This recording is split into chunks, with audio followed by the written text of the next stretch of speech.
We take it out of Texas and something called drag queen story time. It's a real thing. The Houston Public Library System is apologizing tonight after a mishap with their regularly scheduled drag queen story time. It's exactly what it sounds like. Drag queens, men who dress up as parodies of women, reading books to young children. How did that go wrong?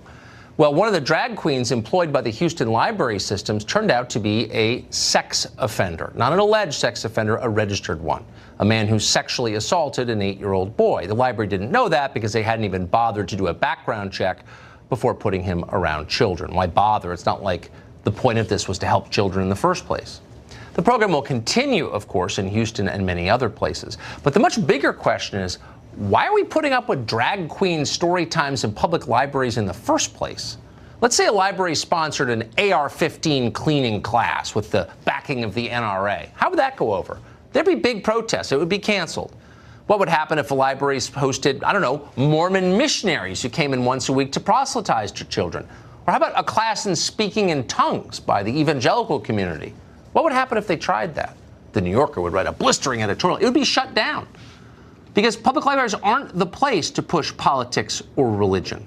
But there's one religion that has no problem getting taxpayer funds.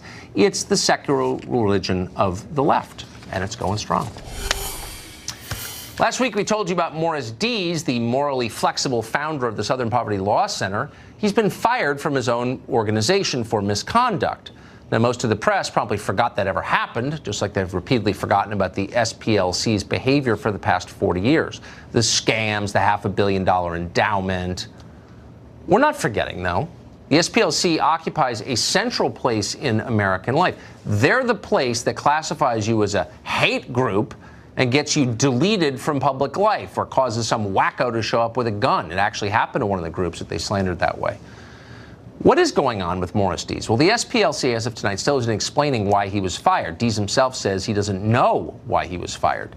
An internal letter, though, obtained by the LA Times, hints at the kind of organization the SPLC is. The letter, which is signed by 24 employees there, warns that, quote, allegations of mistreatment, sexual harassment, gender discrimination, and racism threaten the moral authority of this organization and our integrity along with it.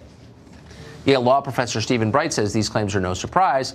He told the Times he's been hearing about discrimination and harassment at the Southern Poverty Law Center for years. Bright added that SPLC's fundraising is, quote, fraudulent, something the rest of us have known for a very long time. But corporate America doesn't know it. They treat the SPLC like a legitimate organization. So what exactly happened inside Morris Dees' personal fiefdom? We will keep trying to find out. We invite the rest of the press to do the same.